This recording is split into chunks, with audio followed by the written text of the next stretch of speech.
తల్లి చెల్లి కూలి పనులు చేసి సో చదివించడం జరిగింది. సో వాళ్ళ రుణం తీర్చుకోవడానికి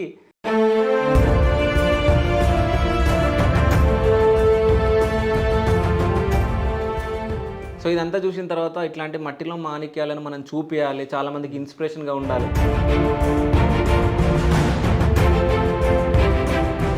ఇప్పుడు మేము ఏ ఫంక్షన్ చేయము, చేస్తే చుట్టాలని పిలవాలి, నైట్ ఎక్కడ పడుకుంటారు అని. ఎంపీఎం వాళ్ళ బిట్స్లో బిగ్ బజార్లో సేల్స్ మ్యాన్గా బకెట్ల మ్యాన్ పట్టుకునేవా లిటరల్లీ.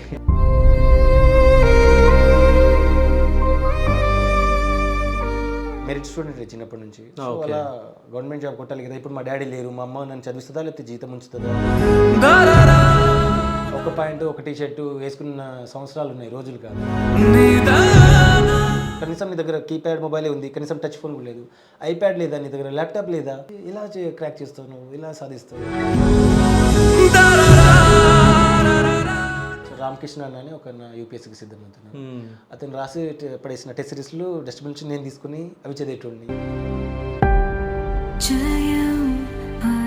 అమ్మగారికి 50+ ఏజ్ ఉంటే ఆమెనే ఇంకా చేసుకుని డబ్బులు పంపిస్తేనే నేను చదువుకునేటోడు. ఇప్పటికీ అంటే ఎప్పటి వరకు అమ్మ పంపించింది? ఇప్పటికి అమ్మ పంపిస్తుంది స్టిల్. ఇప్పుడు కూడా ఈ రోజు కూడా అమ్మ కూలి పనికే నాటి పనికే పోయింది.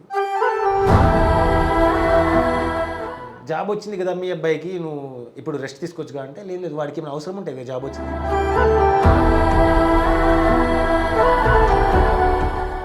అసిస్టెంట్ ఆడిటర్గా మీకు జాబ్ వచ్చింది కదా, అంటే ఏం వర్క్ ఉంటుంది? బట్ ఖచ్చితంగా 2 years అయితే నేను ఐఏఎస్ అయితే ఖచ్చితంగా అవుతానని మా అమ్మగారికి చెప్పేశాను.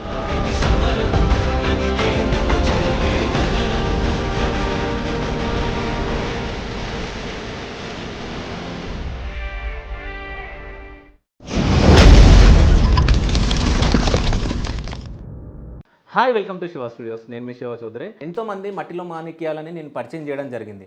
కానీ కొన్ని పరిస్థితులు ఎలా ఉంటాయంటే, చదువుకోవాలని ఉన్నా కానీ కొంతమంది ఇంట్లో పరిస్థితులు ఎలా ఉంటాయంటే, ఆడితే కానీ డొక్కాడని పరిస్థితులు చాలా ఉంటాయి. అట్లాంటిది తల్లి చెల్లి కూలి పనులు చేసి సో చదివించడం జరిగింది. సో వాళ్ళ రుణం తీర్చుకోవడానికి అసిస్టెంట్ ఆడిటర్గా జాబ్ పొందిన జరుపుల రంగం మనతో పాటు ఉన్నారు. సో నమస్తే బ్రో. నమస్తే. ఎలా ఉన్నారు బ్రో? I'm good. సో ఎలా అనిపిస్తుంది జాబ్ సాధించారు, గ్రూప్ 3 ఫలితాల్లో జాబ్స్ రావడం ఎట్లా అనిపిస్తుంది? ఇప్పుడు కొంచెం బర్డెన్ కొంచెం తగ్గినట్టు అనిపిస్తుంది. బట్ నాకంటే మా అమ్మగారు ఎక్కువ హ్యాపీగా ఫీల్ అవుతున్నారు. ఎందుకంటే ఇన్ని రోజులు తను రెక్కల మీద కూలి పని చేసి నన్ను చదివించి ఈ స్థాయికి ఒక గవర్నమెంట్ ఉద్యోగిని చేసింది. మా అమ్మగారు ఇంతకుముందు అంటే పెద్ద పెద్ద ఈవెంట్స్ విలేజ్లో జరిగినప్పుడు కుర్చీలు వేయడం అలాంటివి చేసేది. ఓకే. సో ఇలాంటివి ఇప్పుడు ఒకప్పట్లో వేరే వాళ్ళ కోసం కుర్చీలు వేసేది మా అమ్మ. బట్ ఇప్పుడు ఆ కుర్చీలు వేసే స్థాయి కాడ నుంచి కుర్చీ మీద కూర్చోబెట్టే స్థాయికి మా అమ్మగారు నన్ను తీర్చిదిద్దారు. ఓకే. Government officer. కానీ అంటే మీ గురించి నేను న్యూస్ పేపర్లో చదివినప్పుడు నాకు అంటే ఎట్లనో అనిపించింది, బాధ అనిపించింది ఫస్ట్. అంటే ఇట్లాంటి వాళ్ళు కూడా ఉంటారా, అంటే ఎంత కష్టపడి ఉన్నారు, అంటే చెల్లె అమ్మ ఇద్దరు కూలి పనులు చేసి మిమ్మల్ని చదివించడం. సో ఇదంతా చూసిన తర్వాత ఇట్లాంటి మట్టిలో మాణిక్యాలను మనం చూపించాలి, చాలామందికి ఇన్స్పిరేషన్గా ఉండాలి. అంటే ఇప్పుడున్న జనరేషన్ ఏంటంటే చాలా ఉన్నోళ్ళు అయినా కానీ పేరెంట్స్ మాట వినరు. సో ఒకవేళ వాళ్ళు పూర్ పీపుల్ అయినా కానీ మాకు ఐఫోన్ కావాలి, అది ఇది కావాలని చెప్పేసి చదువుకోకుండా రోడ్లపైన తిరగడం. సో అట్లాంటి వాళ్ళ కోసం మీలాంటి వాళ్ళని పరిచయం చేస్తే వాళ్ళు ఇన్స్పిరేషన్గా ఉండి, అరే ఇట్లాంటి వాళ్ళు ఇంతగానం ఎత్తుకు ఎదుగుతున్నారు, సో మేము ఎందుకు చేయలేకపోతాం అనేది వాళ్ళకి రావాలని మిమ్మల్ని నేను తీసుకొని రావడం జరిగింది. అంటే మీకు ఫోన్ చేసి పిలిపించడం జరిగింది. సో అంటే మీరు అంటే స్కూల్లో కూడా అంటే ఫస్ట్ నుంచి మంచిగా మెరిట్ స్టూడెంట్, ఇవన్నీ పక్కన పెడితే అంటే అసలు మీకు చదువు పైన ఇంట్రెస్ట్ ఎందుకు వచ్చింది? అంటే డాడీ జీతం ఉండేటోళ్ళు దొరవాళ్ళ ఇంటికాడ. ఓకే. 2006-07 టైంలో న్యూస్ పేపర్ తీసుకొచ్చేవాళ్ళు. ఓకే. వాళ్ళు చదివి పడేసిన న్యూస్ పేపరు, లేకపోతే మా డాడీకి ఏమైనా వాళ్ళు చేసిన థింగ్స్, ఇప్పుడు ఆహార పదార్థాలు కానీ అవి తీసుకొచ్చి మాకు ఇచ్చినప్పుడు అవి ఓపెన్ చేసి మేము తింటున్నప్పుడు ఆ న్యూస్ పేపర్లు మాకు ఇచ్చేది మా డాడీ. ఇవి చదువు, ఈ ఆర్టికల్ చదువు, ఇది చదువు. మా డాడీ ఏం చదువుకోలేదు, బట్ చదువు అంటే చాలా ఇష్టం. గవర్నమెంట్ ఉద్యోగం మా కొడుకుని తీర్చిదిద్దాలి అనేది. ఒక 5-6 years న్యూస్ పేపర్ కంటిన్యూస్గా తెచ్చి ఇచ్చేది మాకు ప్రతిరోజు. వాళ్ళు చదివి పడేసిన నెక్స్ట్ డే మేము తీసుకొచ్చి మా డాడీ మాకు ఇచ్చేది. ఇప్పుడు ఆర్టికల్ చదువుతూ ఉండేది నేను. గవర్నమెంట్ ఉద్యోగాలు సాధించడం అలా నార్మల్ పీపుల్, లేకపోతే పేదరికం నుంచి వచ్చిన వాళ్ళు. 2006లో రేవు ముత్యాలరాజు ఐఏఎస్ అధికారి, ఐఏఎస్ ర్యాంక్ 1 సాధించారు. అలాంటి స్టోరీస్ చదివి నేను కూడా డిసైడ్ అయిపోయినా ఖచ్చితంగా గవర్నమెంట్ ఉద్యోగం అయితే ఖచ్చితంగా సాధిస్తాను. బట్ కానీ ఈ డబ్బులు అనేది తగులుతాయి అనేది తెలుసు, బట్ కానీ ఎలాగైనా కష్టపడి చదువుకోవాలి అనేది చిన్నప్పటి నుంచే మా డాడీ నేర్పించారు నాకు. మా అమ్మగారు కానీ మా నాన్నగారు చిన్నప్పటి నుంచే అది నేర్పించారు.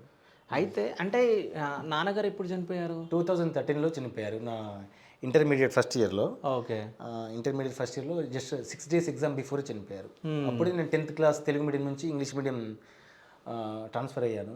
ఓకే. సో ఇంటర్లో సో డిఫికల్ట్ అనిపించే టైంలోనే ఎగ్జామ్ బిఫోర్ 6 days ముందే చనిపోయారు. ఓకే. న్యూస్ వచ్చి ఇప్పుడు నేను నా మైండ్లో మా డాడీ చనిపోయారని కంటే నెక్స్ట్ నేను చదువుకోవాలా, వేరే పని చేయాలా, లేకపోతే మా అమ్మ నన్ను సాగుతుందా, చదువు కంటిన్యూ చేపిస్తుందా అనేది నా మైండ్ అదే తిరుగుతుంది మా డాడీ చనిపోయిన కంటే. అంటే అంత పిచ్చి ఉండేది నాకు చిన్నప్పటి నుంచి. స్కూల్ టాపర్ 10th కాబట్టి ఇక మెరిట్ స్టూడెంట్ చిన్నప్పటి నుంచి. సో అలా గవర్నమెంట్ జాబ్ కొట్టాలి కదా. ఇప్పుడు మా డాడీ లేరు, మా అమ్మ నన్ను చదివిస్తుందా, లేకపోతే జీతం ఉంచుతుందా, లేకపోతే వేరే పని అలా. డాడీ 2013లో చనిపోయారు. తర్వాత అమ్మగారు చెల్లి ఉండే. చెల్లి కూడా 2016 వరకు నెట్టుకొచ్చారు కూలి పని చేసి. కూలి పని ఇంకేం పని చేసేవాళ్ళు కాదు, జస్ట్ కూలి పని, నాటు పనికో మిరపకాయలతో అలా పోయి వాళ్ళు వచ్చే డబ్బులతోనే నాకు చదివించేవాళ్ళు. అలా ఇంట్లో సామాన్లు అవి తీసుకొచ్చి మిగతా రిమైనింగ్ డబ్బులతో నాకు చదివించేవాళ్ళు. చెల్లికి 2016లో మ్యారేజ్ అయిపోయింది. ఇంకా అమ్మ ఒక్కరే ఉన్నారు. ఇంకా మళ్ళీ నేను ఇంకా ప్యానిక్లో పడిపోయా. అంటే నన్ను చదివిస్తారా, లేకపోతే జీతం ఉంచుతారా, లేకపోతే మళ్ళీ నా సిచ్యువేషన్ ఏంటిది మళ్ళీ అనేది. సో తర్వాత కూడా మా అమ్మగారు లేదు నువ్వు చదువుకో నేను పెడతాలే ఏమైంది కానీ. మా అమ్మగారు 50+ ఏజ్ ఉంది, బట్ స్టిల్ ఇప్పటికి కూడా నాటు కూలి పనికి పోతారు, వచ్చే డబ్బులతో పంపిస్తారు. అలా అలా చదువుపై ఎక్కువ ఇంట్రెస్ట్ పెరిగిపోయింది నాకు. ఓకే. అంటే స్కూలింగ్ ఎక్కడ మీది, ఇంటర్ కాలేజ్ ఎక్కడ, సో డిగ్రీ ఎక్కడ కంప్లీట్ చేశారు? 1 to 5 నేను విలేజ్లోనే చదువుకున్నాను. ఓకే. సో 6 to 10 తుమ్మగూడెం అని ఒక 5 kilometers ఉండేది. ఆ 5 kilometers నేను 6 to 10 డైలీ 5 kilometers నడుచుకుంటూ వెళ్ళి మళ్ళీ 5 kilometers నడుచుకుంటూ వచ్చి చదువుకునేటోడిని. ఓకే. ఎండ వచ్చినా వర్షం వచ్చినా జస్ట్ బుక్స్ ఇలా మోసుకుపోయి, అప్పుడు బ్యాగ్స్ కూడా ఉండేది కదా 2008-9 ఆ పీరియడ్లో. ఓకే. జస్ట్ బుక్స్ ఇలా మోసుకుపోయి ఇలా నడుచుకుంటే చుట్టూ అందరికీ అంటే సైకిల్స్ బైక్స్ ఉండేవి. రిచ్ పీపుల్ మాకు సైకిల్స్ తీసుకునే స్తోమత కూడా లేకుండే అప్పుడు. సో సైకిల్ 2000-3000 పెట్టి దాని బదులు చదువుకే బుక్స్కి అయిపోతుంది కదా అని అలా నడుచుకుంటూ వచ్చి స్కూల్ టాపర్ అయ్యాను. మండల్ టాపర్ కూడా 2011-12 బ్యాచ్లో నాకు రావడం జరిగింది. ఓకే. దాని తర్వాత ఇక నేను వెనక తిరిగి చూసుకోలేదు. నేను ఖచ్చితంగా చదువులో ఏదో ఒక జాబ్ కొట్టేస్తానని. తర్వాత 11-12 ఇంటర్మీడియట్ ఇంగ్లీష్ మీడియం తీసుకొని ఎంపీసీ ఎస్విఎస్ జూనియర్ కాలేజ్ పక్క మండల్ కూసుమంచిలో ఖమ్మం డిస్ట్రిక్ట్లో చేశాను. అక్కడ కూడా అప్ అండ్ డౌన్ రోజు ఆర్టీసీ బస్సులో వచ్చి ఫ్రీగా అక్కడ చదువుకున్నాను. సో ఆ బిట్వీన్లోనే ఫస్ట్ ఇయర్లో డాడీ చనిపోయి కొంచెం ఆర్థిక ఇబ్బంది పడి చదువులో అయినా కూడా నేను అన్ని సబ్జెక్టులు క్లియర్ చేసి, అంటే డాడీ 6 days బిఫోర్ చనిపోయారు ఇంటర్మీడియట్. ఆ పీరియడ్లో 6 days తర్వాత కూడా నేను ఇప్పుడు వేరే వాళ్ళు నిద్రకు తీసుకుపోతారు కదా, ఆ టైంలో కూడా బుక్స్ తీసుకుని నైట్ అంతా చదివేది ఎగ్జామ్కి. మా అక్క చెల్లి మా మేము పడుకునే వాళ్ళు చుట్టాలు. నేను మాత్రం నైట్ మొత్తం లైట్ వేస్తే వాళ్ళు ఎక్కడ డిస్టర్బ్ అవుతుందని క్యాండిల్ పట్టుకొని చిన్న ఫ్లాష్ లైట్, నోకియా చిన్న ఫోన్ ఉండే నా దగ్గర. బీటెక్ కూడా నేను చిన్న ఫోనే వాడినా, కీమోబైల్. దాంతో ఫ్లాష్ లైట్ వేసుకుని చదువుకొని అలా ఎగ్జామ్ పాస్ అయ్యాను నేను ఇంటర్మీడియట్. తర్వాత కూడా పాస్ అయ్యి నెక్స్ట్ బీటెక్ జాయిన్ అయ్యాను. సో అందరూ చెప్పారు నీకు బీటెక్ అఫోర్డబుల్ కదా, మీకు డబ్బు లేదు, మీ అమ్మగారు ఒక్కరే ఉన్నారు, సో డిగ్రీ తీసుకొని చెప్పారు చాలామంది. సో తెలుగు మీడియం మా బాబాయ్ హేమ్లా నాయక్ ఫోర్స్ చేసి లేదు నువ్వు బీటెకే చదవాలి, పెద్ద ఆఫీసర్ అవ్వాలి, నీలో పొటెన్షియల్ నీది చిన్నప్పటి నుంచి మేము చూస్తున్నాం కాబట్టి ఉందని చెప్పి మా బాబాయ్ ఫోర్స్ చేసి బీటెక్లో జాయిన్ చేశారు మైనింగ్ ఇంజనీరింగ్. 2014-18 బ్యాచ్ నాది. ఓకే. కారేపల్లిలో శ్రీకాంత్ ఇంజనీరింగ్ కాలేజ్లో చేశాను నేను. సో అప్పుడు ఫైనల్ ఇయర్ అవ్వగానే ఇలా గవర్నమెంట్ జాబ్కి ఇంకా ప్రిపేర్ అవ్వయి యూపీఎస్సీకి బుక్యా సూర్య అని నాకు ఫ్రెండ్ ఉండేవాడు. ఐఆర్ఎస్ అతనికి వచ్చింది, బట్ ఆ సర్టిఫికేట్ వెరిఫికేషన్ వల్ల మిస్ అయింది దానికి. ఓకే. సో ఈ కాంపిటేటివ్ వరల్డ్లో నేను దించింది అతనే లిటరల్లీ చెప్పాలంటే. సో చిన్నప్పటి నుంచి నాకు గోల్ ఉండే కానీ డైరెక్షన్ తెలియదు. ఓకే. బట్ డైరెక్షన్ మాత్రం ఇతనే బుక్యా సూర్య గారే నాకు ఈ డైరెక్షన్లో పెట్టి స్టార్టింగ్లో ఈ బుక్స్ ఇప్పించి ఆ బుక్స్ అన్ని తిప్పించి న్యూస్ పేపర్లు చదివి ఆర్టికల్స్ అని చదివి యూపీఎస్సీలో జర్నల్లో దింపారు నన్ను. తర్వాత ఇక యూపీఎస్సీలో ప్రిపేర్ అయిన కొద్దీ ఈ కాంపిటేటివ్లో గ్రూప్ 1 2022లో పడి ఇక గ్రూప్ ఈ ఉద్యోగాలు పడుతున్నాయని ఇలా ప్రిపేర్ అవ్వడం స్టార్ట్ చేశాను. లక్కీలో గ్రూప్ 3 వచ్చింది నాకు. ఓకే. అంటే ఇంట్లో ఎంతమంది ఉంటారు అసలు? ముగ్గురం మేము, అక్క చెల్లి నేను. ఓకే. అక్క మ్యారేజ్ అయిపోయింది? అక్క మ్యారేజ్ 2009 అయిపోయింది. ఓకే. అంటే నాన్నగారు ఉన్నప్పుడే? నాన్నగారు ఉన్నారు ఇప్పుడు. ఓకే. సో నాన్నగారు మ్యారేజ్ చేయడం జరిగింది. అలా కొంచెం డబ్బులు పోవడం, తర్వాత చెల్లి మ్యారేజ్ చేసి అలా డబ్బులు సంపాదించుకున్న డబ్బులు పెట్టుకున్నాయి కొంచెం అలా అడిపోయి, తర్వాత అక్క చెల్లి మ్యారేజ్ 2016 తర్వాత ఇంకా ఆర్థిక భారం ఇంకా అంటే వేరే వాళ్ళు క్రిటిసైజ్ చేసేవాళ్ళు. ఓకే. చుట్టాలు కానీ ఇంటి పక్కన కానీ ప్రైవేట్ జాబ్ చూసుకోమని, ఎందుకు నువ్వు ఒకదానివే ఉంటావు ఇంట్లో, నీకు కూడా తోడులు ఎవరు లేరు కదా. సో నాన్నగారు చనిపోయారు, ఇంకెవరు లేరు, చెల్లి కూడా మ్యారేజ్ అయిపోయింది, అమ్మ ఒక్కతే ఉండాలి ఇంట్లో. సో అలా చెప్తే అమ్మగారు ఒకటి చెప్పారు, అలా అంటున్నారు అందరు, బట్ నువ్వైతే చదువుకో, ఫోర్స్ ఉంది నీకు, గవర్నమెంట్ జాబ్ చేయాలని నీకు ఉంది కదా పట్టుదల, నేను పెడతా నా రెక్కలు ఆడే వరకు నేను పెట్టేస్తా, నువ్వైతే చదువుకో అని చెప్పేసి అప్పటి నుంచి నాకు పెట్టేశాను. సో అమ్మ. సో నాన్నగారు ఏం వర్క్ చేస్తుండే? జీతం పని ఉండేటోళ్ళు దొరవాళ్ళ ఇంటికాడ, రెడ్డీస్ అని దొర అని పాత రోజులు అంటాం. అవునవును. ఆ దొరవాళ్ళ ఇంట్లో జీతం ఉండేటోడు ఇంట్లో పని చేయడానికి. ఓకే. ఎంత వస్తుండే నాన్నకి? అప్పట్లో 20,000-30,000 అలా వచ్చేది 2009-10లో. ఓకే. దాంతోనే ఇంట్లో అప్పుడు కొంచెం బాగానే ఉండే ఆర్థిక పరిస్థితి స్కూల్ టైంలో. తర్వాత డాడీ చనిపోయి తర్వాత చెల్లికి మ్యారేజ్ పోయి ఇలా ఇలా అమ్మకి కూడా కొంచెం హెల్త్ బాగాలేక రోజు ఇప్పుడు కూలికి రోజు అమ్మగారి కూలికి పోతేనే ఆ డబ్బులతోనే నేను చదువుకోవాలి. ఒక 1 వీక్ సిక్ అయ్యి జ్వరం వచ్చి లేదా ఏదైతే మళ్ళీ నేను ఆర్థిక భారం అలా చాలా రోజులు చాలా గడిచాయి. అప్పుడు పెళ్ళైన తర్వాత అక్క వాళ్ళు కూడా ఆర్థిక సాయం చేసేటోళ్ళు. ఓకే. అంటే బాగా మంచి వాళ్ళే కదా, అంటే బాగా హెల్ప్ చేస్తుండే. బాగా హెల్ప్ చేసేటోళ్ళు. ఓకే. ఇప్పటికీ చేస్తున్నారు. అంటే మీరు చిన్నప్పటి నుంచి ఆ పూరి గుడిసెలోనే ఉన్నారా? పూరి గుడిసెలు దానికంటే ముందు ఇంకా తడక ఇల్లు ఉంటాం. ఇప్పుడైనా గోడలు ఉన్నాయి కదా దాని చుట్టూ, మట్టితో గోడలు. అవును. ఇంతమంది గోడలు లేకుండే తడకలే ఉండేటోవి. ఇప్పుడు పైన కప్పు ఉంది కదా, అలానే ఉండేటోళ్ళం. అలా దాంట్లో గడిచాము. ఇప్పుడు పాములు వచ్చినా జర్రెలు వచ్చినా అలానే ఉండి కిందనే పడుకునేటోళ్ళము. ఇప్పటికీ ఫ్యామిలీలో ఇప్పుడు మేము ఏ ఫంక్షన్ చేయము, చేస్తే చుట్టాలని పిలవాలి, నైట్ ఎక్కడ పడుకుంటారు అని ఏదో అలా కొంచెం ఇబ్బందిగా అనిపించేది. సో చుట్టాలు వచ్చి ఎక్కడ ఉంటారు అని వస్తాయి అంటే కనీసం 5 కూడా పడుకోలేరు మా ఇంట్లో ఇప్పటికీ స్టిల్. సో మా బావ వాళ్ళ కాల్ వచ్చిన తర్వాత అడ్జస్ట్ అవ్వాలి, మేమే అక్కడిక్కడ పడుకుని అలా. ఓకే.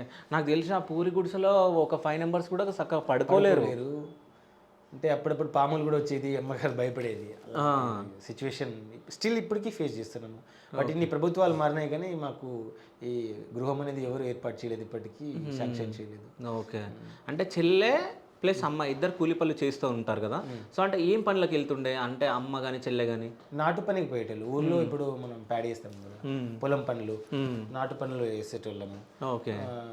మిరపకాయలు వేయడానికి పోయేటోళ్ళు. నేను కూడా చేశాను అప్పుడప్పుడు స్కూల్ డేస్లో, అదే హాలిడేస్లో ఉన్నప్పుడు నేను కూడా పనికి వెళ్ళేటోడిని. పనికి వెళ్ళి వచ్చే డబ్బులతో బుక్స్ మెటీరియల్ నేను కూడా తీసుకుని వెళ్ళిన తర్వాత అమ్మ వాళ్ళు అదే పని చేశారు. ఓకే. సో చెల్లె అమ్మ ఇద్దరు కూలి పనులకి వెళ్తుండే. సో వాళ్ళు తెచ్చిన డబ్బులతోటే ఇంట్లో గడవడం, దాని తర్వాత మీకు చదివించడం ఇదంతా. సో మీరు 200-400 వచ్చాయి. ఓకే. ఇంట్లో ఆ కూరగాయలు అవి అన్నీ తీసేస్తే మిగతా డబ్బులు నాకు పంపించాలి, ఆదా చేసి పంపించాలి. అందులో ఇంకా వాళ్ళ హెల్త్ ఇష్యూస్ చూసుకొని, వాళ్ళకి బట్టలు అవి చూసుకొని రిమైనింగ్ డబ్బులతో. ఓకే. అంటే చెల్లి ఎందుకు చదువుకోలేదు? చెల్లి చదువుకోలేదు, ఆర్థిక భారం ఉందని చెల్లి నాకు చెప్పేసింది. అన్న నేను చదువుకోను, నాకు ఇష్టం లేదని చెప్తా ఇంట్లో, ఎందుకంటే నువ్వు చదువుకోవాలి కదా, సో ఇద్దరు చదివితే పెట్టేవాళ్ళు లేరు కదా, సో నేను కూలి పనికి వెళ్ళి నేను చదివిస్తా అని చెప్పేసి చెల్లి అప్పుడే డిసైడ్ అయ్యి, ఆ చిన్నతనంలోనే నాకు అలాంటి మోటివేషన్ అనిపించింది. చెల్లి ఎంత ధైర్యం పెట్టి నాకు చెప్పింది కదా, సో అలా ఇంకా నాకు ఇంకా చదువుకోవాలి, జాబ్ కొట్టాలి అనేది పెరిగిపోయింది. చెల్లి అమ్మ ఇద్దరు పని చేసి పంపిస్తే నేను చదువుకుంటాను. ఓకే. 2016లో చెల్లి మ్యారేజ్ అయిన తర్వాత అమ్మగారు ఒక్కటే కూలి పని చేసి పంపిస్తే. ఓకే. సో 2016లో అప్పటికి మీది డిగ్రీ కంప్లీట్ అయిపోయిందా? 18లో బీటెక్ అయిపోయింది నాది. 18లో బీటెక్ అయిపోయింది. అంటే చెల్లె పెళ్ళి అయిపోయినాక ఇంకా 2 సంవత్సరాలు అమ్మనే కూలి పని చేసి మీకు చదివించడం జరిగింది. బీటెక్ ఎక్కడ అన్నారు మీరు? శ్రీకవిత ఇంజనీరింగ్ కాలేజ్ కారేపల్లి, ఇల్లందు దగ్గర ఉంది. ఇల్లందు దగ్గర. సో హైదరాబాద్ ఎప్పుడు రావడం జరిగింది మరి? 2018లో హైదరాబాద్ వచ్చాను ఫస్ట్ టైం నేను. ఓకే. నాకు ఇద్దరు డిప్లొమా జూనియర్స్ తెలుసు. వాళ్ళు బిగ్ బజార్లో ఎంపీఎం మాల్ అబిట్లో పనిచేస్తున్నారు. నవీన్ రమేష్ అని ఇద్దరు ఉండేవారు. ఓకే. వాళ్ళకి కాల్ చేశాను ఒక రోజు సందర్భంలో, ఏం పని చేస్తున్నారు అంటే బిగ్ బజార్లో సేల్స్ మ్యాన్గా చేస్తున్నాము అని. నాకు కూడా పని చూడండి అంటే, నువ్వు బీటెక్ చేసావు కదా, మెరిట్ స్టూడెంట్వి, కాలేజ్ కూడా థర్డ్ వచ్చావు కదా, నీకెందుకు ఈ పని అంటే. ఓ కాలేజ్ టాపరా మీరు? థర్డ్. ఓకే. అయితే ఎలా నాకు అంటే అంత నాకు అది కీప్యాడ్ మొబైల్ ఉండే, ఇప్పటికంటే ఆన్లైన్ మీడియా ఆన్లైన్ వరల్డ్ ఉంది కదా, అప్పట్లో ఏం లేకుండే. అసలు ఎక్కడ అప్రోచ్ అవ్వాలి, జాబ్ ఎక్కడ ఎత్తుకోవాలి. ఇప్పుడంటే చాలా మంది ఇన్ఫోసిస్ అక్కడ ఇంటర్వ్యూ పోతారు. అప్పట్లో 2018లో ఏం లేకుండే, అంతగా ఐటీ చేయలేదు. బట్ నాకు ఐడియా కూడా లేదు. మా విలేజ్ ఎలా అంటే న్యూస్ పేపర్ కూడా రీచ్ గానే విలేజ్ మాది. ఓకే. అలాంటి విలేజ్ కాబట్టి ఏం తెలియకుండే నాకు. బట్ ఈ కాంపిటేటివ్ వరల్డ్కి ప్రిపేర్ అవ్వాలని మాత్రం సంకల్పం ఉండే. ఓకే. తర్వాత వాళ్ళకి ఫోన్ చేసి ఇలా అంటే నువ్వు చేయగలవా అన్నారు. నేను ఏ పనైనా చేస్తా, కూలి పనే చేసిన చిన్నప్పుడు, ఇదేం లెక్క అని. ఎంపీఎం మాల్ బిట్స్లో బిగ్ బజార్లో సేల్స్ మ్యాన్గా బకెట్ల మ్యాన్ పట్టుకుని లిటరల్లీ. ఓకే. ఎన్ని డేస్ అలా 2-3 months చేశాను. ఓకే. 8,000 ఏమో ఇచ్చేవాళ్ళు అప్పుడు. ఓకే. అంటే నా ఆఫ్టర్నూన్ 2 నుంచి నైట్ 10 వరకు నించునే పని చేయాలి. బట్ మిడిల్లో ఒక 1 hour లంచ్ టైం ఇచ్చేవాళ్ళు. ఓకే. ఆ లంచ్ టైంలో కూడా నేను కాంపిటేటివ్ ఎగ్జామ్కి నోట్స్ తీసుకొని చదివేటోని, ఇలా తినేటోని. 1 hour కూడా వేస్ట్ చేయకుండా ఆ టైంలోనే అక్కడ ఉన్న వాళ్ళు చెప్పేవాళ్ళు, నువ్వు వెళ్ళిపోవచ్చు కదా, ఇక్కడ ఎందుకు స్ట్రెస్ తీసుకుంటే, నాకు ఆర్థికంగా ఇది నా పరిస్థితి, ఎవరు హెల్ప్ చేసేటోళ్ళు లేరు కదా, సో నేను ఖచ్చితంగా ఇదే చేయాలి అన్నట్టు. తర్వాత అశోక్ నగర్కి వచ్చాను. తర్వాత ప్రిపేర్ అయ్యాను కొంచెం. అమ్మగారు చూసుకుంటా అన్నారు, 5,000 దాకా నేను పెడతాను మంత్లీ అంటే. మంత్లీ. ఓకే. అశోక్ నగర్ వచ్చి హాస్టల్లో ఉన్నాను. మ్మ్. సో హాస్టల్లో ఉండి వేరే వాళ్ళు రూమ్మేట్స్ ఉంటారు కదా, సో రామకృష్ణ అన్న అని ఒక యూపీఎస్సీకి సిద్ధమవుతున్నాను. మ్మ్. అతను రాసి పడేసిన టెస్ట్ సిరీస్లు డస్ట్బిన్ నుంచి నేను తీసుకుని అవి చదివేటోడిని. లేకపోతే ఫ్రీ మార్క్ టెస్ట్ ఎక్కడ ఉంటే అక్కడ టెస్ట్ సిరీస్ తీసుకునే స్తోమత లేకుండే, బట్ వేరే వాళ్ళు రాసి పడేసిన మెటీరియల్ వాళ్ళు యూజ్ చేసినా నేను చేసుకున్నాను. తర్వాత 3-4 మంత్స్ తర్వాత నాకు ఎస్టీ స్టడీ సర్కిల్ అని మన ఇక్కడ మానస హిల్స్ రాజనగర్లో సీట్ వచ్చింది. మ్మ్. ట్రైబల్ డిపార్ట్మెంట్ వాళ్ళు ఎగ్జామ్ పెడితే అక్కడ 9 మంత్స్ కోచింగ్ తీసుకున్నాను, జస్ట్ బేసిక్ ఫౌండేషన్. ఓకే. అక్కడ రావడం ద్వారా కొంచెం రిలీఫ్ అనిపించింది ఆర్థికంగా. మళ్ళీ అది అయిపోయిన తర్వాత ఫౌండేషన్ మళ్ళీ బ్యాక్ టు అశోక్ రావాలి, ఆర్థికంగా మళ్ళీ అమ్మగారి స్టిల్ ఇప్పటికీ చేస్తున్నారు. అమ్మగారికి 50+ ఏజ్ ఉంటే ఇంకా ఆమెనే ఇంకా చేసుకుని డబ్బులు పంపిస్తేనే నేను చదువుకున్నాను. ఇప్పటికీ అంటే ఎప్పటి వరకు అమ్మ పంపించింది? ఇప్పటికి అమ్మ పంపిస్తాం స్టిల్ ఇప్పుడు కూడా ఈ రోజు కూడా అమ్మ కూలి పనికి నాటి పనికే పోయింది. ఓకే. స్టిల్ ఈ రోజు కూడా జాబ్ వచ్చింది కదా మీ అబ్బాయికి, నువ్వు ఇప్పుడు రెస్ట్ తీసుకోవచ్చుగా అంటే లేదు వాడికి ఏమైనా అవసరం ఉంటాయి కదా, జాబ్ వచ్చింది. నేను ఇప్పుడు వేసుకున్న బట్టలు కూడా మా ఫ్రెండ్స్ హెల్ప్ చేస్తేనే తీసుకొని వచ్చాను, అంటే ఆ స్థాయి నుంచి వచ్చాను. ఓకే. అలా సో అమ్మ జాబ్ వచ్చింది అని తెలియగానే అమ్మ ఫీలింగ్ ఎట్లా ఉండే? అమ్మ చాలా హ్యాపీగా ఫీల్ అయింది. అంటే కొంచెం అంటే ఇన్ని రోజులు నన్ను క్రిటిసైజ్ చేశారు చుట్టాలు వాళ్ళు కానీ బయట వాళ్ళు కానీ, మీ అబ్బాయికి పెళ్లి చేయించు, మా ఏజ్ అయిపోతుంది, లేకపోతే ఇప్పుడు ట్రైబల్ గిరిజన వాళ్ళు ఎట్లుంటారు 15-16లోనే మ్యారేజ్ చేసేస్తారు. అవును. సో అలా చేస్తే క్రిటిసిజం అందరికీ అలా చెప్పి అమ్మ ఎమోషనల్ అయిపోయింది. ఒకసారి జాబ్ వచ్చింది కదా గవర్నమెంట్ జాబ్ అని చెప్పేసరికి నేను కొంచెం అంటే నాకు అంత ఫీల్ లేకుండా, నాకు యూపీఎస్సీ క్రాక్ చేయాలి, కలెక్టరే కావాలని చిన్నప్పటి నుంచి కోరుకుండే. సో అంతగా నేను ఎక్కువ ఆనందపడలేదు. బట్ మా అమ్మగారిని చూసి నేను ఇంకా ఆనందపడ్డాను. మా అమ్మ ఫోన్ చేసి చెప్పగానే ఆమె హ్యాపీగా ఫీల్ అయితే ఆ హ్యాపీనెస్ నేను పంచుకున్నాను. ఇంకా నాకు హ్యాపీ అనిపించింది. జాబ్ వచ్చిన దానికంటే మా అమ్మకి హ్యాపీ ఫీల్ అయింది కదా మా అమ్మ, సో దాన్ని చూసి నేను ఇంకా హ్యాపీగా ఫీల్ అవ్వడం. అలా అమ్మగారు అయితే కొంచెం ఎమోషనల్ అయిపోయి ఇక అంటే ఎంత వస్తుంది శాలరీ, గవర్నమెంటేనా పర్మనెంటేనా, ఇక మనం కష్టాలు తీరిపోయినట్టేనా, అలా క్రిటిసిజం చేసిన వాళ్ళు. పాపం ఆమె ఇప్పుడు 50 సంవత్సరాలు అంటే ఇప్పటి నుంచి పనులు చేస్తూ, అంటే పెళ్లి కాకముందు పనులు చేస్తూ, పెళ్ళైనాక పని చేస్తూ మిమ్మల్ని పోసి పెంచించి, సో అంటే ఆమెకి ఒక భారం దిగిపోయినట్టు అనిపించవచ్చు నాకు తెలిసి. అంటే ఇంకెప్పటి వరకు కూలి పనులు చేసి ఉండాలి కదా అని. కానీ ఆమె సంతోషం అసలు ఇట్లా ఉండొచ్చు. కానీ గవర్నమెంట్ ఎంప్లాయీ అంటే మా విలేజ్లో ఎలా అంటే ఒక గ్రూప్స్ ఎగ్జామ్ ఇప్పటి వరకు 1 నుంచి గ్రూప్ 1, 2, 3, 4 ఎవరు క్రాక్ చేయలేదు. సో మీ విలేజ్లో ఎవరు లేరు. ఫస్ట్ గ్రూప్ క్రాక్ చేసింది నేనే. ఓకే. పోలీస్ కానిస్టేబుల్ ఇట్లాంటి జాబ్లు, బ్యాంక్ జాబ్లు ఉన్నారు కానీ గ్రూప్స్ అసలు ఎవరికి తెలియదు. ఓకే. పైగా గిరిజనులు ట్రైబల్ కదా, సో మా విలేజ్లో ఒక 50 మెంబర్స్ దాకా నా ఏజ్ వాళ్ళు ఉంటారు. నా ఏజ్ నాకంటే కొంచెం, కానీ ఎవరు చదువుకోవడానికి ఎక్కువ మక్కువ పడరు, ఇష్టపడరు. ఓకే. వాళ్ళకి వ్యవసాయం ఉండే, వాళ్ళు వ్యవసాయం చేసుకుంటారు, లేకపోతే ఆటో పనికి డీజే పని లేకపోతారు. బట్ వాళ్ళకు ఉంది, వాళ్ళు చదువుకోలేదు, చదివించలేదు వాళ్ళ పేరెంట్స్. బట్ మా అమ్మ వాళ్ళతో నేను ఫ్రెండ్షిప్ చేస్తూ కూడా వాళ్ళు చెప్పారు, మీ అబ్బాయిని కూడా ఎందుకు మా అబ్బాయిలను మేము చదివించుకోవట్లేదు, ఎందుకు మీ అబ్బాయిని గవర్నమెంట్ జాబ్ వస్తుందని మీరు చదివిస్తున్నారు, ఈ రోజుల్లో ఎవరికి జాబ్ వస్తుంది, అందరూ అమ్ముకుంటారంట కదా.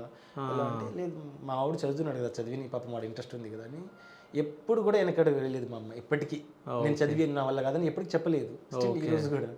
ఈ రోజు కూడా పనికి వెళ్ళారు మా అమ్మగారు. ఈ రోజు కూడా జాబ్ వచ్చింది కదా ఎందుకు వెళ్ళారంటే వేరే అవసరాలు ఆయనకు ఉంటాయి కదా ఏమైనా అలా.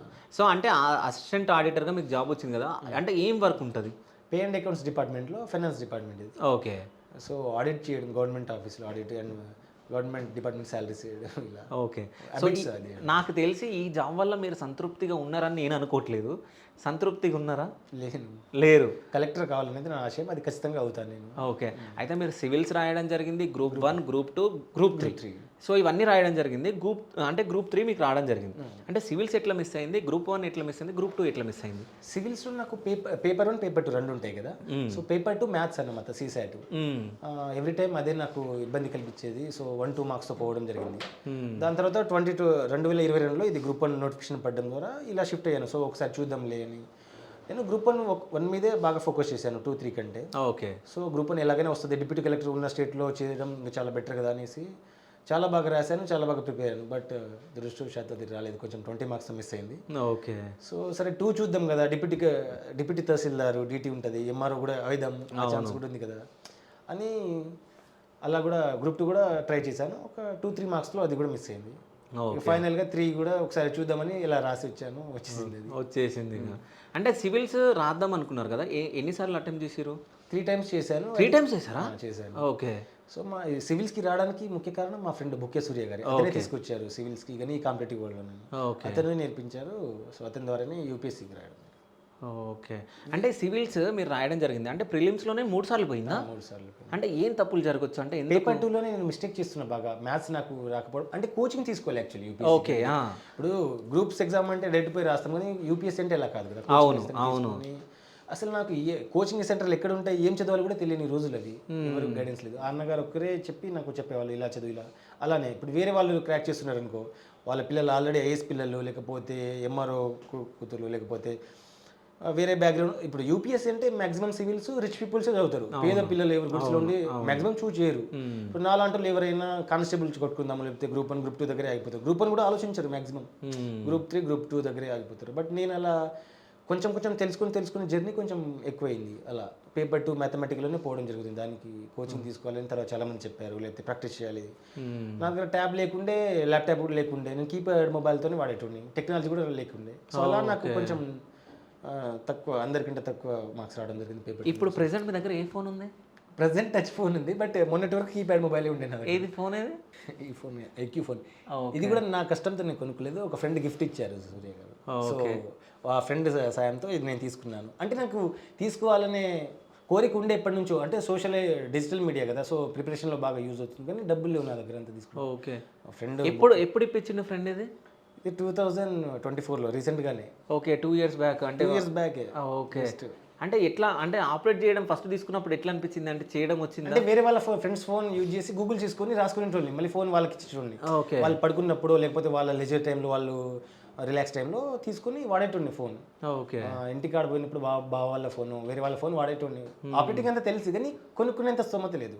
ఏ ఫోన్ తీసుకున్నా 10,000 ప్లస్సే కదా.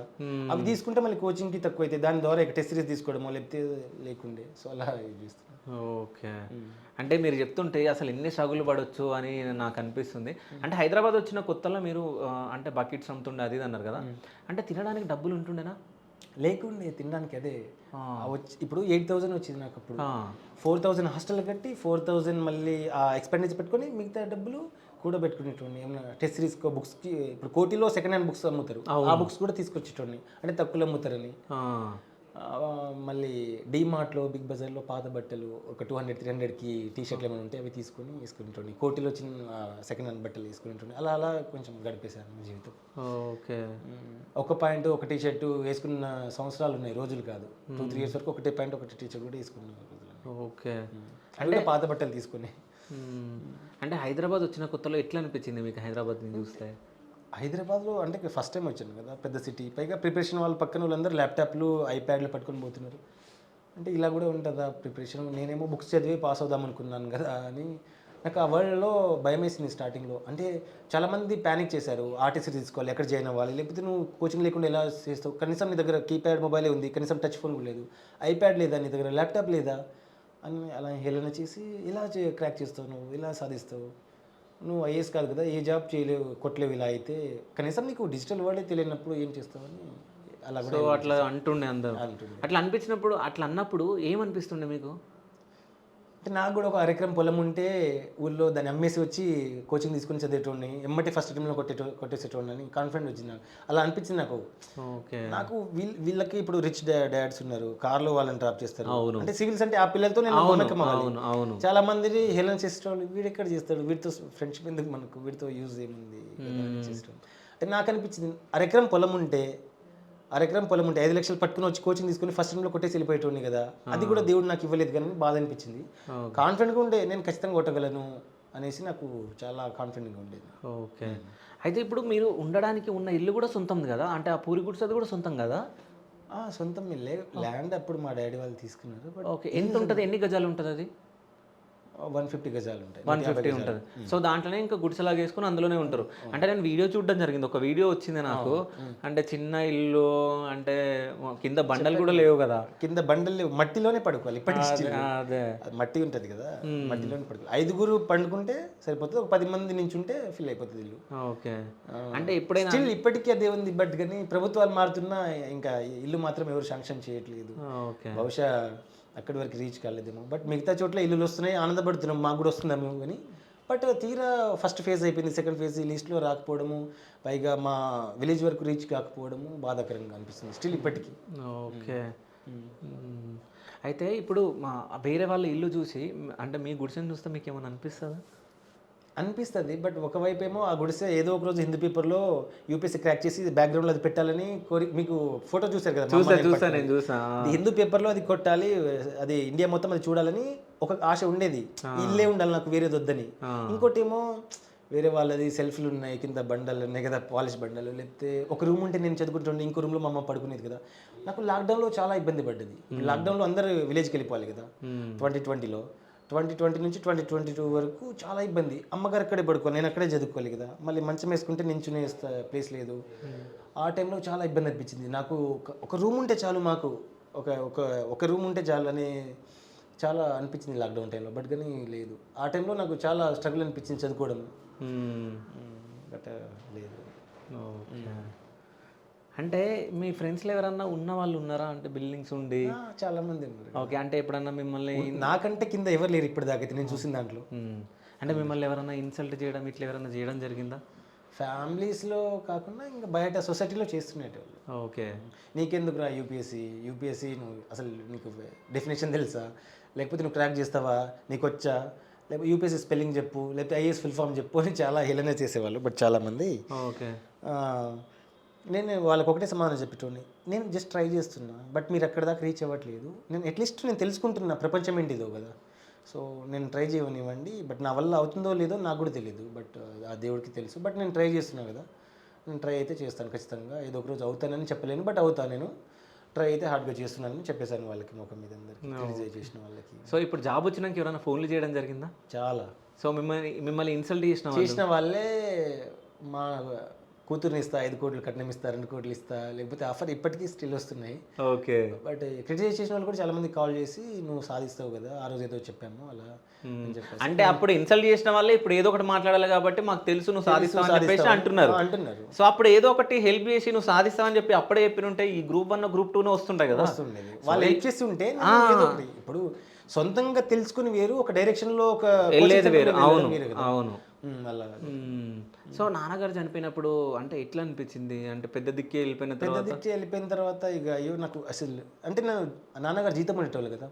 నెక్స్ట్ నేను నాన్నగారి ప్లేస్ నేను రీప్లేస్ చేయాలి జీతానికి. ఓకే, జీతం అంటే ఇప్పుడు ఒక కర్ర పట్టుకొని కండవ పట్టుకొని గొర్రెలు మెప్పడం కానీ, లేకపోతే ఇంట్లో పని చేయడం కానీ నార్మల్గా కావాలి, ఇక్కడ చేయాలి కదా. సో ఆ పని నేను చేయాలా, నేను ఎజ్యూమ్ చేసుకుంటున్నా ఆ పని నేను చేయాలి. బట్ బుక్స్ ఎలా తీసుకుపోవాలి, బ్యాగ్లో చదువుకోవాలి కదా, ఆ పని చేస్తూ కూడా అలా ఎజ్యూమ్ చేసుకునేవాళ్ళు. తర్వాత అమ్మగారు లేదు నేను చదివిస్తా అంటే, చుట్టాలు వాళ్ళు పక్కన వాళ్ళు చెప్పేవాళ్ళు, ఇక మీ డాడీ జీతం నువ్వు ఉండు, నీకు చదివించే స్థాయి మీ అమ్మగారికి లేదు ఇప్పుడు, ఆమె కూడా 50+ ఏజ్ కదా. సో అని చెప్పేవాళ్ళు. బట్ మా అమ్మగారు ఒకటే చెప్పారు, నువ్వు చదువుకుంటానే నేను పెడతా, నీకు ఇంట్రెస్ట్ ఉందా అని అడిగింది. నాకు ఇంట్రెస్ట్ ఉంది, నేను చదువుకుంటా అంటే నేను కూలి పని చేసి రోజు వచ్చే 300 రూపాయలతో తన మొత్తం ఖర్చులు పోను, ఇంట్లో ఖర్చులు పోను నాకు ఇచ్చి చదివించింది ఇప్పుడు.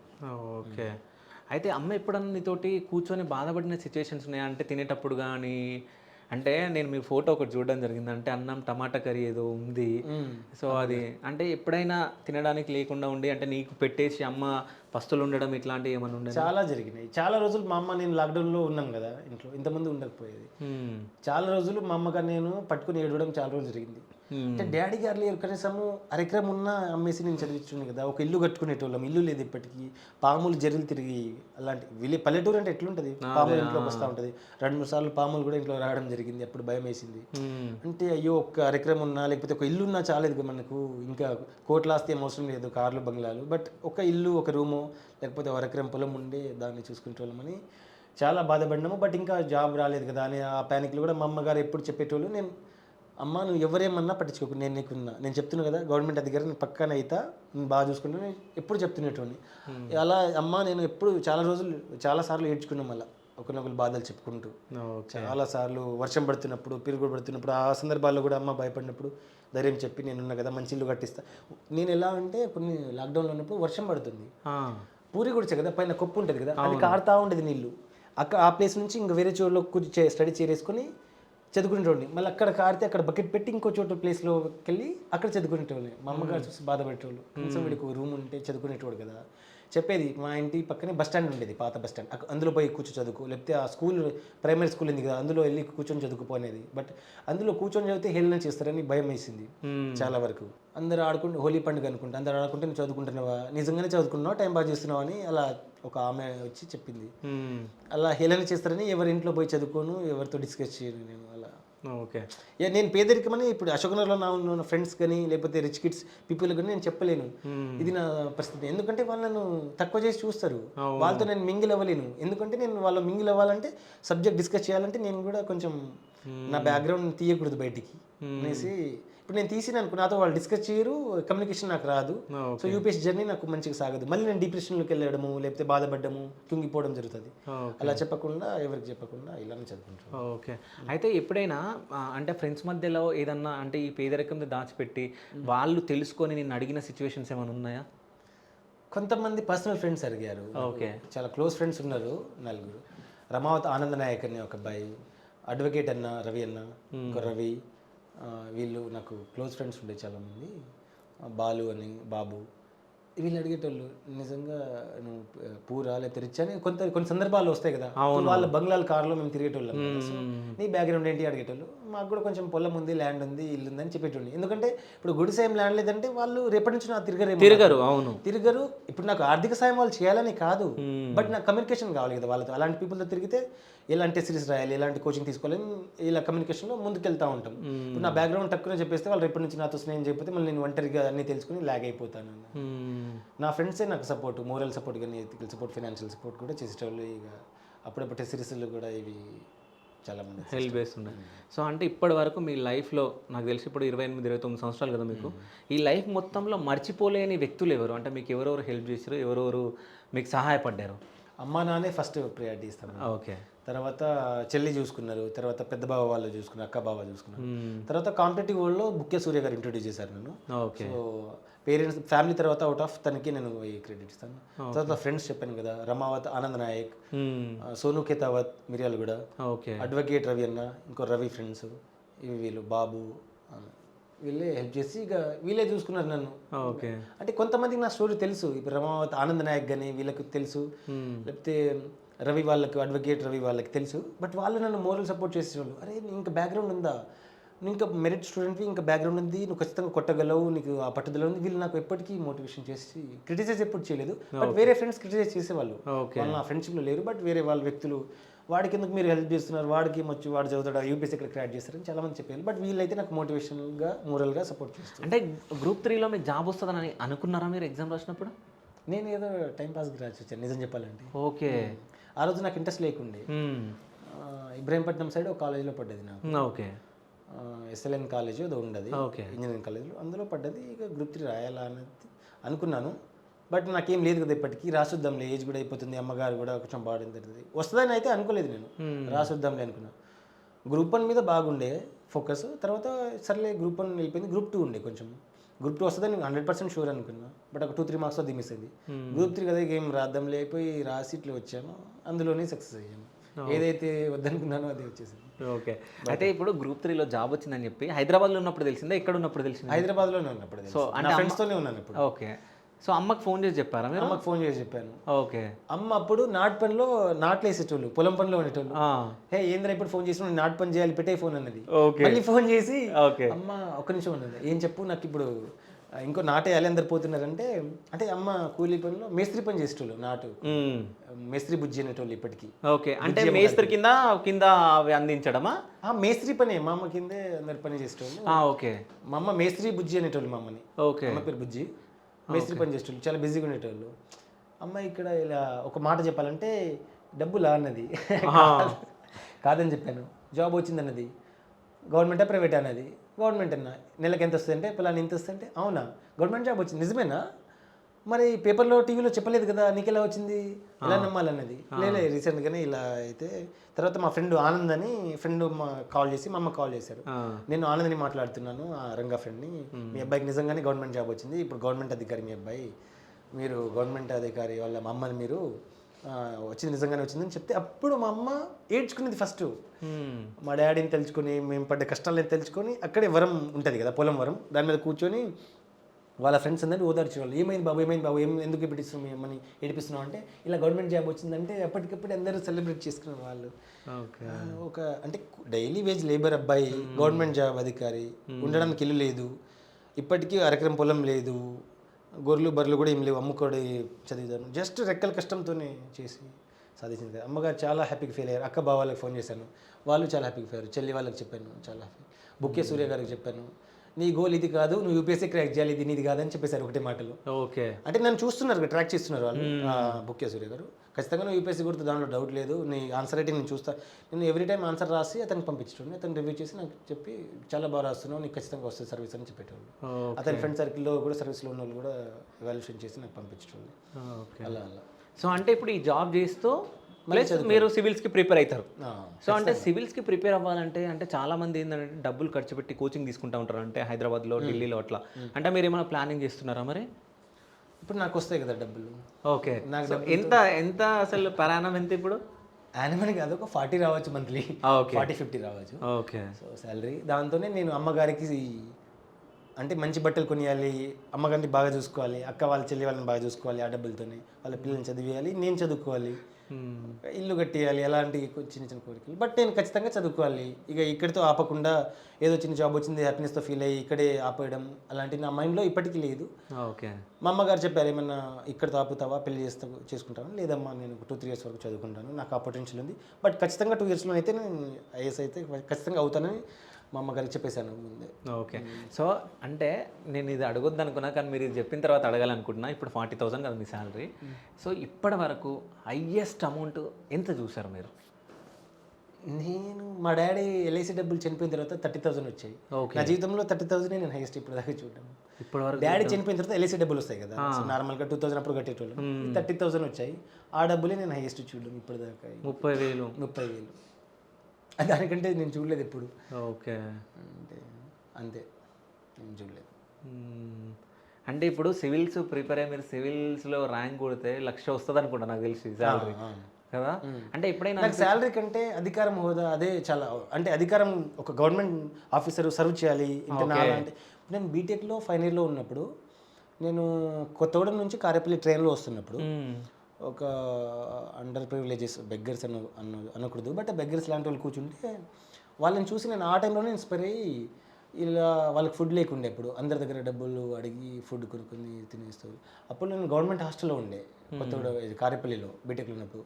అంటే గవర్నమెంట్ హాస్టల్లో మేము రైస్ క్యారీ చేసుకొని తినేటోళ్ళము తీసుకొచ్చి. బట్ నాకు థాట్ వచ్చింది అప్పుడే, బట్ మేము తీసుకొచ్చిన రైస్లోనే మిగిలించుకొని వాళ్ళకి పంచి ఇచ్చేటోళ్ళు. నేను రైస్ పొట్లాలు కవర్లు ప్యాకెట్లు తీసుకొని 5 ప్యాకెట్స్ 6 ప్యాకెట్స్ తీసుకొచ్చి నాతో నా ఫ్రెండ్స్ హెల్ప్ చేసేవాళ్ళు, వాళ్ళు నేను పట్టుకొచ్చి వాళ్ళని ఇచ్చి వాళ్ళ తర్వాత మేము తినేటోళ్ళం. బట్ అలా 6 months చేసాం మేము. అసలు వాళ్ళు చాలా హ్యాపీగా ఫీల్ అయ్యారు.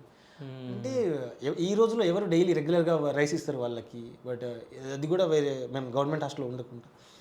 అలా నేను 10,000 మా అమ్మగారు నాకు అప్పుడు బట్టలు కొనుక్కోవడానికి ఇచ్చేటోళ్ళు. ఆ డబ్బులతో నేను వాళ్ళకి స్వెటర్సు, కింద పడుకోవడానికి చాప, బెడ్షీట్, ఆ టైంలో 2018లో నా దగ్గర 10,000లో ఉన్నప్పుడు వాళ్ళకి హెల్ప్ చేయడం జరిగింది. నేను ₹1 కూడా కొత్త బట్టలు తీసుకుందామని అలాంటి ఇన్స్పైరింగ్ కలెక్టర్ అయ్యి ఇంకా బాగా చేయొచ్చు కదా, ఇలాంటి సర్వీస్ చేయాలని తపన నాకు ఇప్పటికీ ఉంది.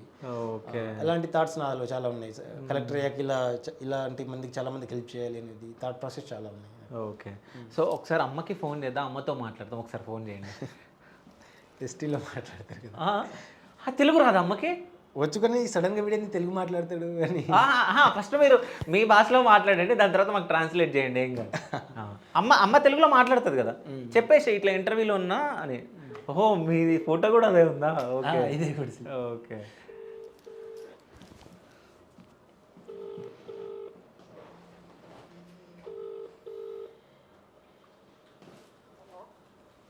हेलो, या काय कर जी? हाँ, मैं इंटरव्यू कर रहा हूँ, टीवी आंसू तेलुगु में बातें कर. मैं इंटरव्यू छूँ इंटरव्यू आंसू तेलुगु में बातें कर. क्वार एरिया. తెలుగు ఆవాతే కరువే. తెలుగు ఏమంటుంది? తెలుగులో ఏం మాట్లాడాలంటే, సరే నేను మాట్లాడతా, నాకు ఇచ్చేసేయండి ఫోన్. ఏ కన్నా ఇంటర్వ్యూ కరోచు బాతే కరోచు బాతే కర్. హలో హలో, అమ్మ నమస్తే అమ్మా. నమస్తే సార్, ఎలా ఉన్నారు? మంచిగా ఉన్నా సార్. మీ పేరు? పేరా సార్? బుజ్జి సార్. బుజ్జియా? మేస్త్రి బుజ్జి అమ్మంటారా? మేస్త్రి బుజ్జి సార్. ఓకే. సో మీ కొడుకుకి గవర్నమెంట్ జాబ్ వచ్చింది కదా, ఎట్లా అనిపిస్తుంది మీకు? చెప్పు. అదే మీ కొడుకుకి గవర్నమెంట్ జాబ్ వచ్చింది కదా, ఎలా అనిపిస్తుంది? అవును సార్, జాబ్ వచ్చింది సార్. అంటే జాబ్ వచ్చింది కదా, ఎలా అనిపిస్తుంది మీకు? ఏం సార్? ఆహా, మీ కొడుకుకి పని దొరికింది కదా, అవును సార్. ఎట్లా అనిపిస్తుంది?